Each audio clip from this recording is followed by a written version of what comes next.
And like I said, I had no symptoms. The only symptom I had is I was always tired. That was the only symptom that I had.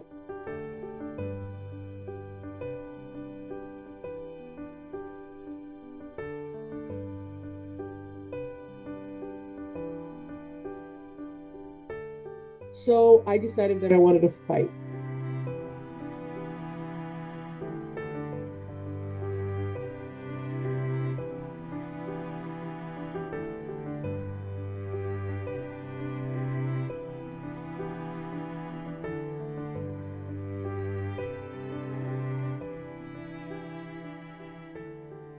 One time somebody, one of the doctors at City of Hope asked me, what's the point? I said, because I didn't want to give up just because I had a disease. I wanted to prove to myself that I could do it. And if I can prove to somebody else that you don't have to, it's not a death sentence. If you have goals in your life, keep your goals. Now I think that's especially important to talk about as we shift into talking about, you were able to, you were no evidence of disease, you're in remission, right, with the mantle cell lymphoma, and that was 2013, until now. We're going to fast forward to this year, so 9 years later, we're in 2022, and in March is when you started to first have some signs again. And it was really with the mammogram, apparently. This Famous mammogram.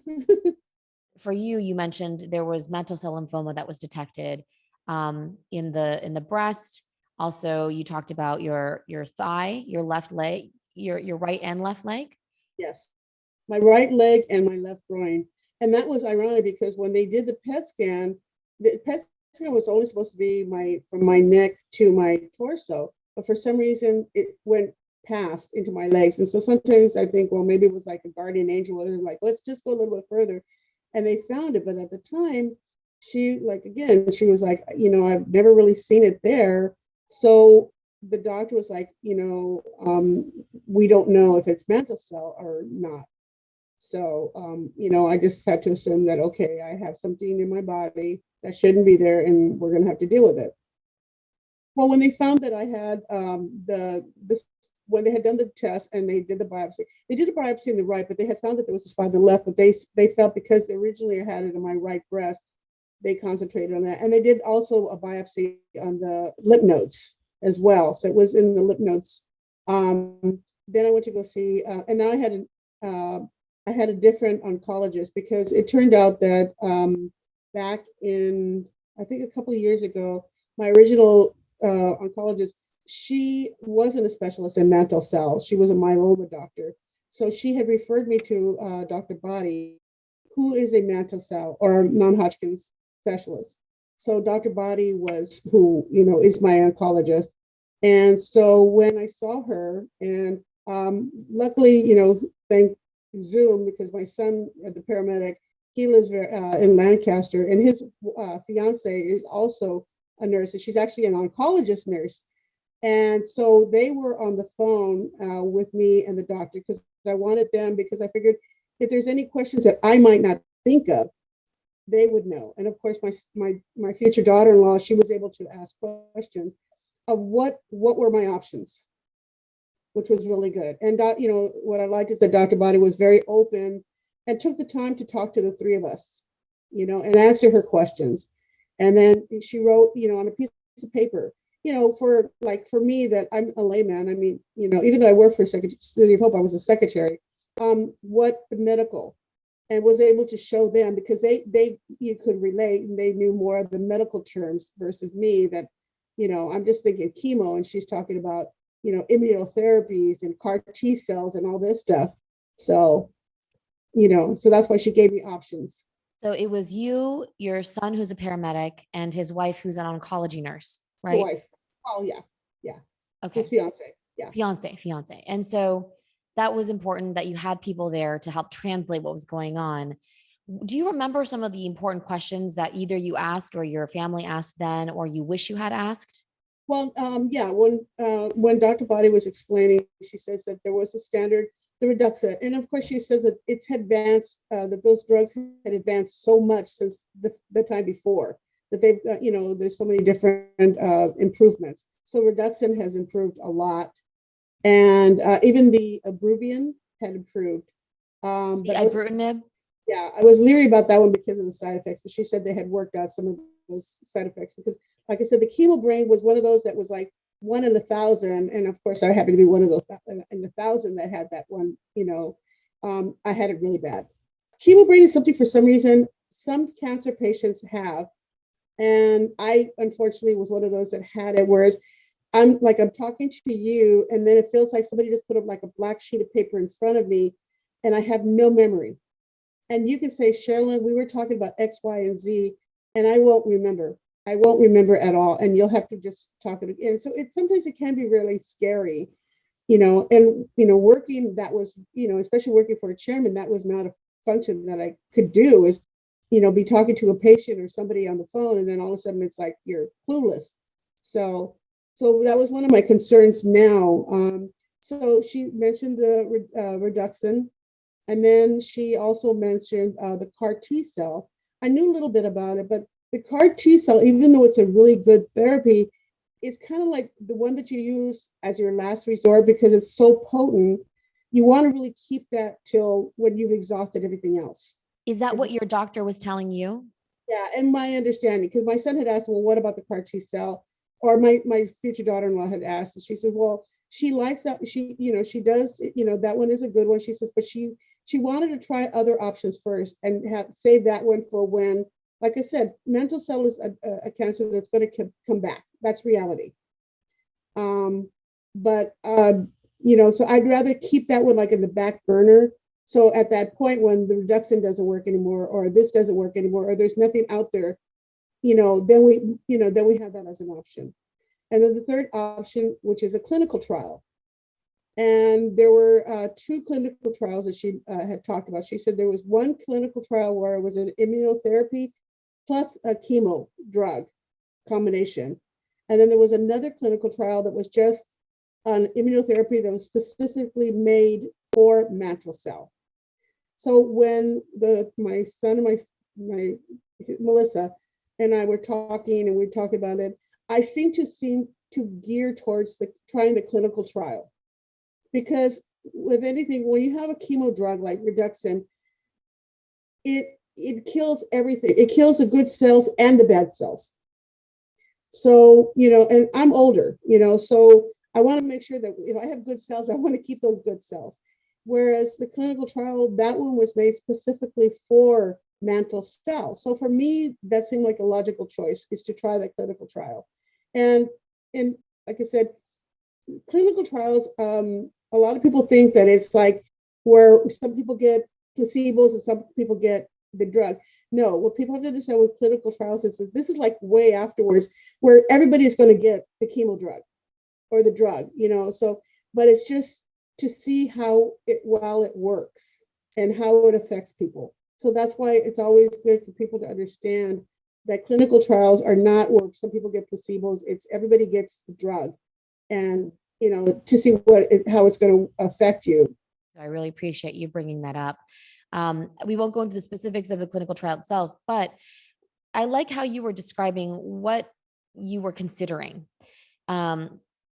What were the other considerations? Like, so when you were choosing between the clinical trials, so first you thought, okay, I'm going to do a clinical trial. Then how did you decide which one to do? And and then if you could talk about just how your doctor introduced what that experience would be like. She was really good at explaining the clinical trial, the one that had the drug and the chemo. And of course, it's like, if I had done the Reduxin, that one, it's going to do the same thing.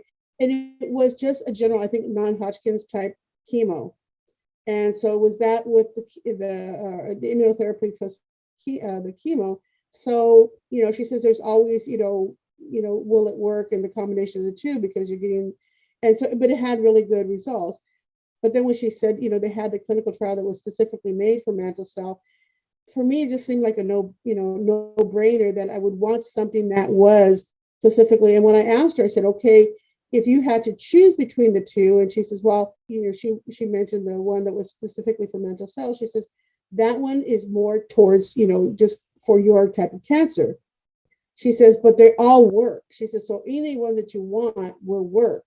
She says, but if you want the one that's going to be specifically for the mantle cell, this is the clinical trial that would be the best bet if you're going that route.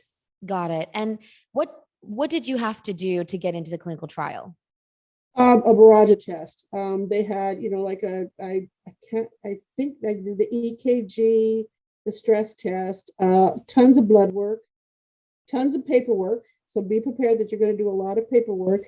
But what's good is that wherever you go, if you're in a clinical trial, you have a clinical trial staff specific outside of your oncologist, and they will walk you through it. They will literally sit there and walk you through all the paperwork. And one of the things that they had mentioned to me when I was sitting with them was genetic testing. And I thought, well, wait a second, at my age, what good is genetic testing going to do? And they explained to me because genetic testing would help future generations, especially like within my family, which I didn't think about because I have a daughter and I have a granddaughter. Will this affect them down the road? Because like I know with breast cancer, my sister had told me, it may not affect her children, her daughter, she had two daughters, but it might affect her grandchildren, So I thought, you know what? Yeah, maybe, genetic testing, which I am going to have done, might help. And that's part of the clinical trials is that, well, for this one, they recommended it, the genetic testing. But it was a lot of, I can't remember other than the stress test and the EKG and the blood work. And of course, the PET scan or the MRI. No, I think it was an MRI that they did. Just another, to just check everything again, test. And then, then of course, you do the clinical trial. And for that, your first round of chemo or the drug, you're in the hospital environment. Because it's like anything, the first time you take it, your body reacts. And of course, your body does react. That's reality. And of course, I did have a reaction to, but they were aware of it. So it was, they were able to help me. You had this, the typical throwing up, the fatigue. And in my case, my liver enlarged, but they knew. So they were able to, that's one of the reasons why you're in the hospital. So they're aware of these, but it's good for them in the clinical trial to note those things so that it can help. So then the next phase, when they go into it, they'll know, okay, this might be something that happens.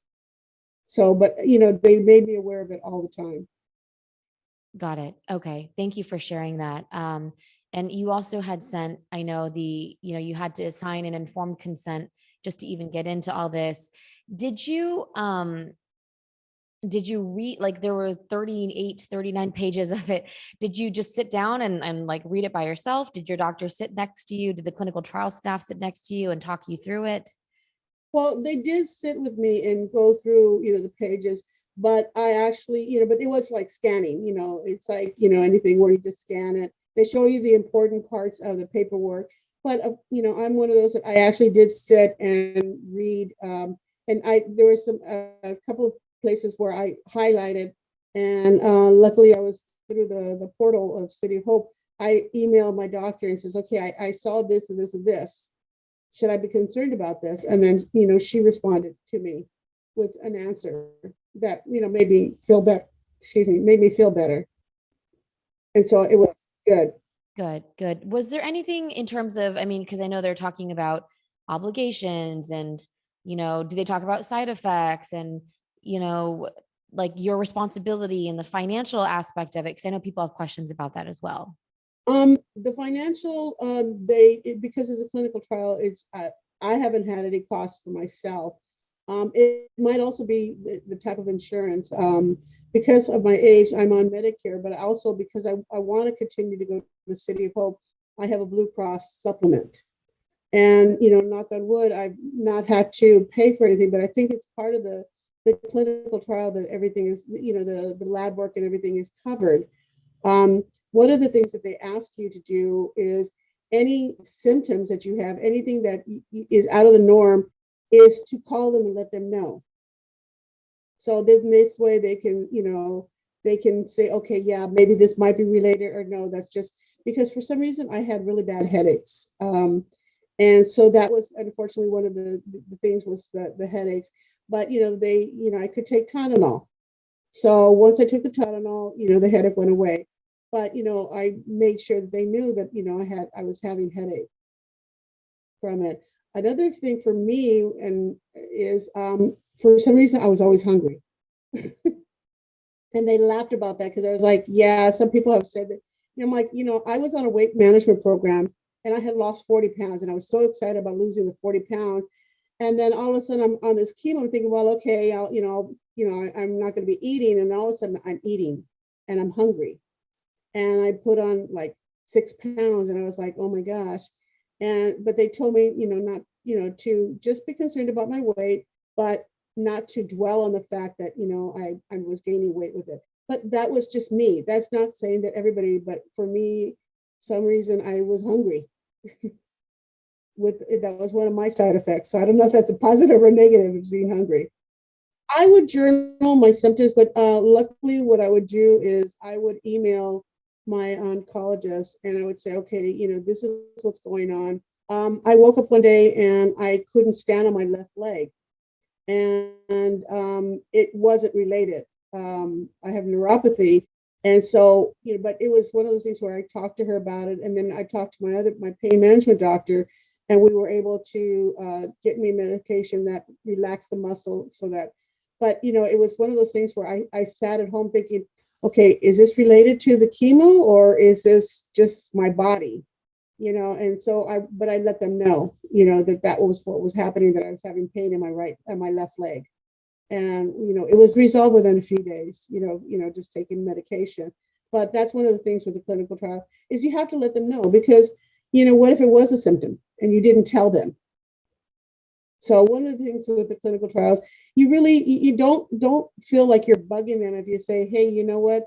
I have tingling in my right arm, let them know it because then they can note it and then they can work with you to find out what's the tingling and then they can see, is it related to your treatment or is it just something that your body, which happens to people, especially when you're older. I did have the chills and the high fevers the day after. And I ended up in the triage and emergency. Well, I ended up in the emergency room, but it turned out that my PICC line was infected. And so they had to take that out. But that was, but I think it was a combination of both. And then again, I had the chills and I thought about, oh, I can just deal with it at home. But then I called City of Hope and I live alone. So I had to call my son and he lives like 10 minutes away. And he took me in because I was running a fever like 101 and I had the chills really bad.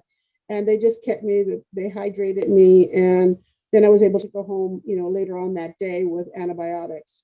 So what I'm hearing is that there's good and bad here, right? I mean, there's good in that you have constant care.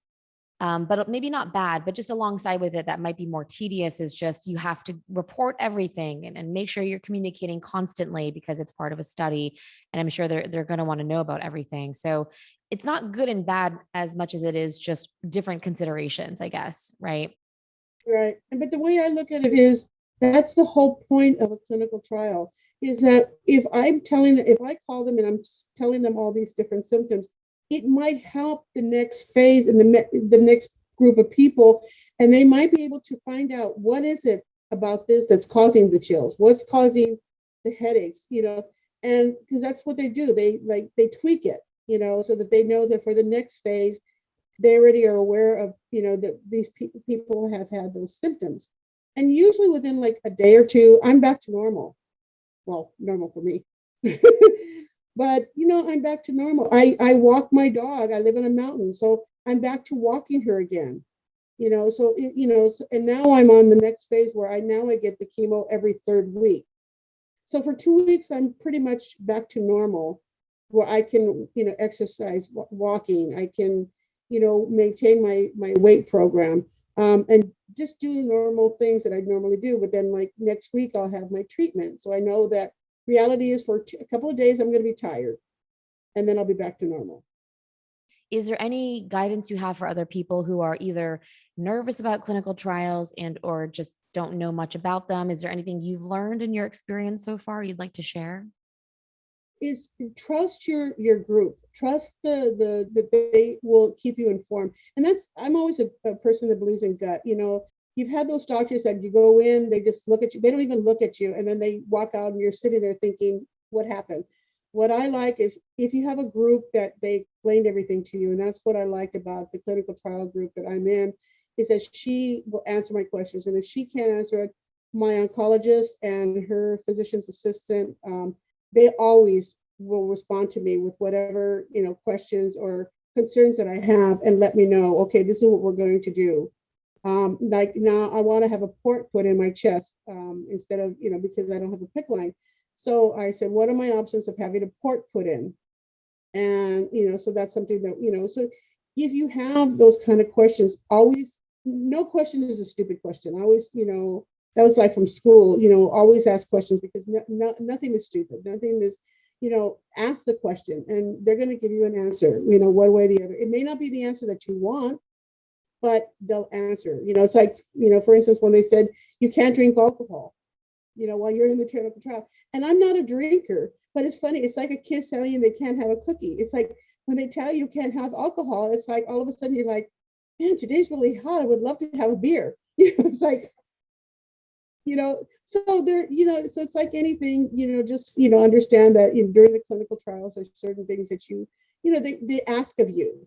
And, and there's a reason for it. So I understand that they're not asking you not to drink alcohol because they don't want you to drink it. It's because there has to be a reason, and if I can, so that's why for me, it's okay. My last question to you is really focused on, I mean, it's just so inspirational. If you're talking about the timeline, it's 2005, you get diagnosed the first time. Um, and then you have 2013, and then you have, 2010 with the thyroid cancer, then 2013 with mantle cell lymphoma, and then 2022 with the second relapse.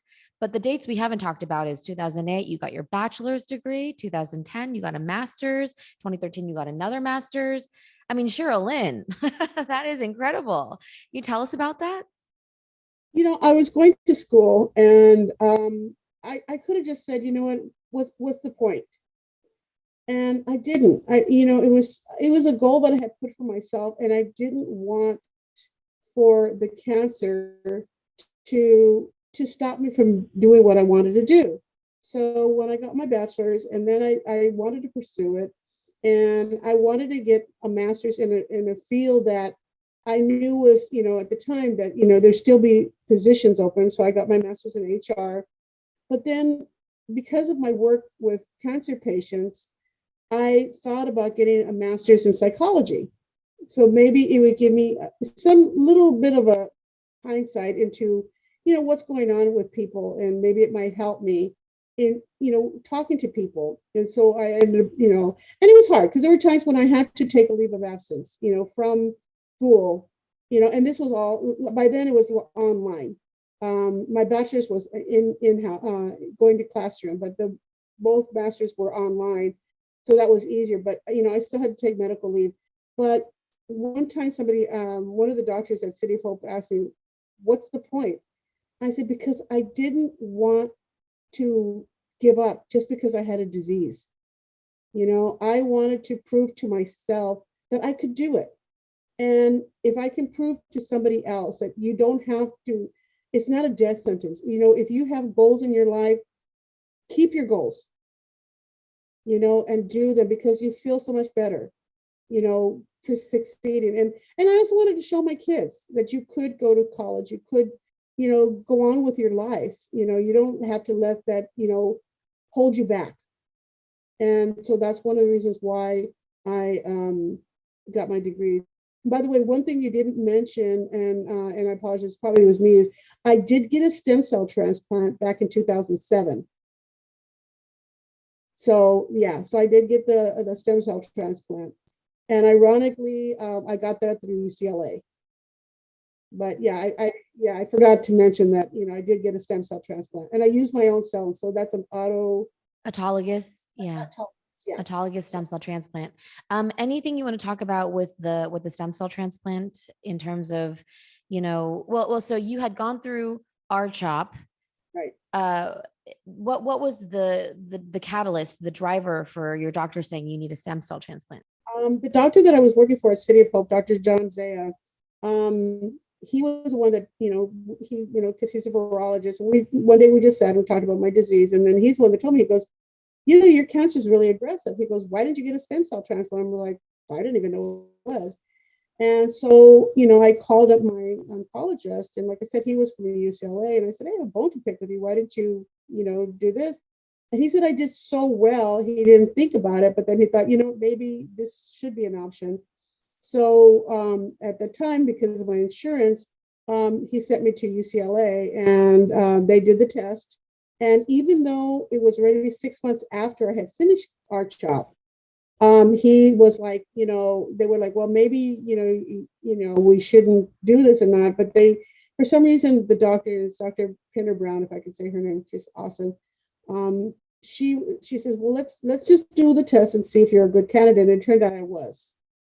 And that's when they decided to go ahead and do the stem cell transplant. When you say test to see if you're a good candidate, can you explain that? The blood work and the MRI to show that the cancer wasn't back.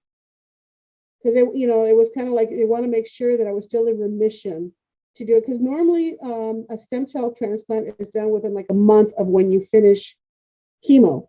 And this was like 6 months later. So that's why it was like, well, let's see if you're still a good candidate.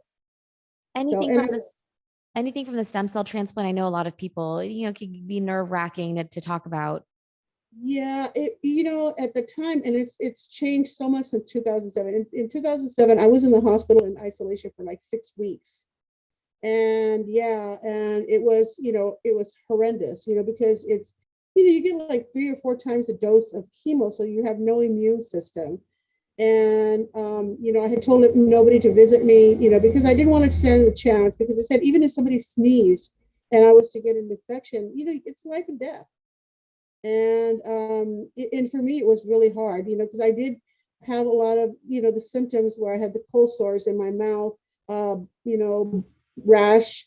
And at one point, I was so bad that I actually was put into like a coma because the pain was just too bad. Okay, so that was a very intense response that you had, but in terms of the long-term response, it went well, because then it was 2013 and when you relapsed, but it was 6 years of living off treatment. Well, I really appreciate you sharing that, because that is an important part of your experience. And it's changed now, because now people are doing stems, they're doing outpatient. So it's changed so much than when I was in, because you had to be in isolation for like 6 weeks.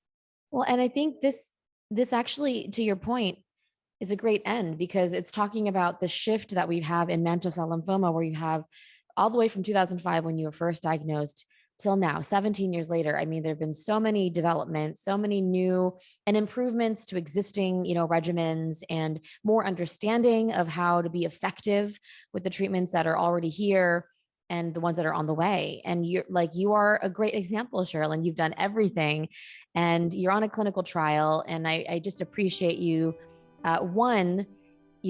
being on the clinical trial to help other people, and also just all you do to help other people, volunteering again with the LLS, sharing your story now with the patient's story. So thank you so much. Oh, you're welcome. I appreciate that.